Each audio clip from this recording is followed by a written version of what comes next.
Hi friends, నేను మీ Murali. Welcome to M square channel. అందరూ బాగున్నారా?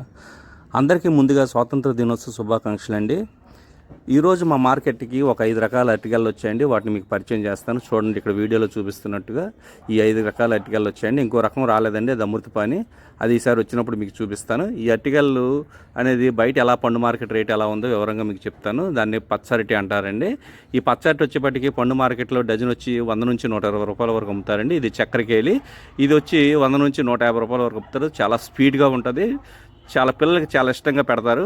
అలాగే దీన్ని కర్పూరం అంటారండి. ఇది మీకు అందరికీ తెలిసిందేని పూజలకి శుభకార్యాలకి చాలా విధాలుగా వాడతారు. తినడానికి కూడా బాగుంటుందండి. ఇది 60 రూపాయల నుంచి 80 రూపాయల మధ్యలో ఉంటుందండి డజను. ఇది పచ్చిస్ అంటారండి. ఇదేమొచ్చేపటికి మన్యం జిల్లాలో ఎక్కువగా దొరుకుతుందండి. ఇది సేమ్ అరటికాయలాగే ఉంటుంది, కానీ దీనికి దానికి తేడా ఏంటంటే అరటికాయకు ఇదిగోండి, ఇది అరటికాయ, ఇది పచ్చేసు. దీనికి దానికి తేడా అంటే ఇది బూడిద రంగులో ఉంటుందండి. ఇది దొరకడం చాలా రేరు. ఇది వచ్చేప్పటికి ఎర్ర చక్కెరకాయలండి. ఇది వచ్చేప్పటికి తమిళనాడు, కేరళలో ఎక్కువగా దొరుకుతుంది. అక్కడ ఎక్కువగా తింటారు. మన సైడ్ తినడం చాలా తక్కువ. స్వీట్లెస్ అండి. షుగర్ పేషెంట్లు తింటే చాలా మంచిది. ఇది వచ్చేప్పటికి 100 రూపాయలు డజన్ పలుకుతుందండి.